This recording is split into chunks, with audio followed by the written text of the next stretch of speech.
11 years after India stunned the world by coming out of the nuclear closet, this will be the next big milestone in its emergence as a credible nuclear weapons power. On Sunday, Prime Minister Manmohan Singh will launch India's first indigenous nuclear-powered submarine, which is being built to fire ballistic missiles tipped with nuclear weapons. It is happening. It is happening. Nothing beyond that. I told you it is becoming a reality.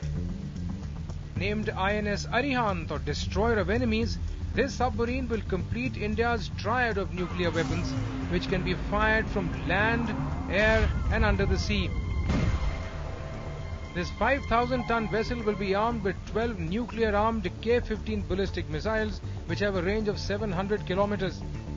The K-15s will later be replaced by the 3,500-kilometer range KX missiles.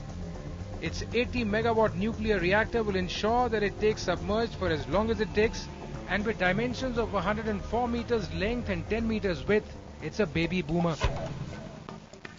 The Arihant is expected to be weaponized and in use by 2011, by which time India would have already trained its naval crews on an Akula-class submarine leased from Russia. India plans a fleet of 10 nuclear submarines in 20 years. That's a modest start. China, in comparison, already has 10, and the US has as many as 74.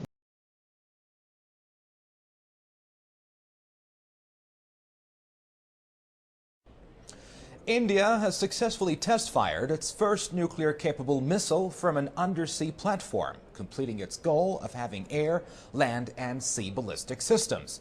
The test comes 2 months after India's chief military scientist said New Delhi would test a ballistic missile with a range of 6,000 kilometers in 2008.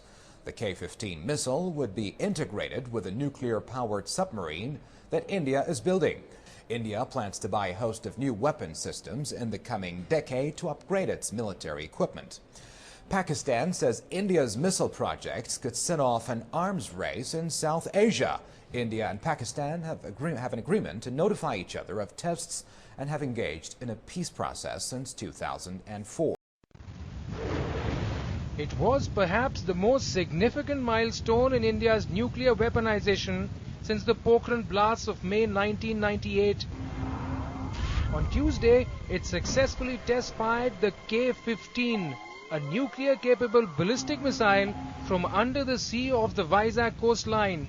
This will give India its deadliest nuclear strike weapon and its most assured capability to retaliate against a nuclear attack by an enemy. But on a day it could have thumped its chest, India kept absolutely silent.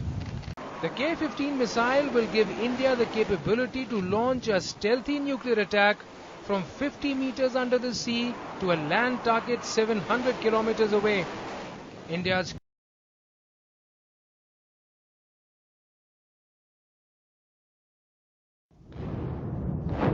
It looks like India's biggest nuclear weapons breakthrough after the 1998 Pokhran detonations. India has recently completed a series of test firings of the Sagarika-class ballistic missiles from underwater pontoons in the Bay of Bengal. At least 3 of these have been successful, simulating nuclear firings over ranges between 350 and 750 kilometers.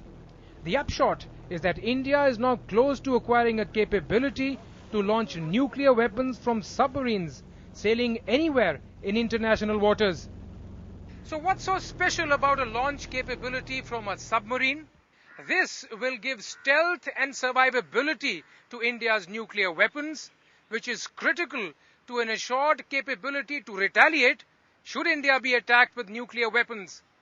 And if this technology is validated by defense scientists, this could be the missing third leg of India's nuclear triad. Of all the legs of the nuclear triad, the others being air and land-based, the undersea platform is the best guarantee of survivability against a preemptive attack on India's nuclear weapons. They're virtually, invisible and therefore invulnerable. No one knows where they are.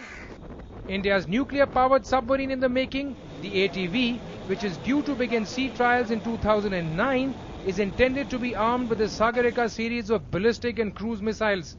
In New Delhi, Vishal Thapar.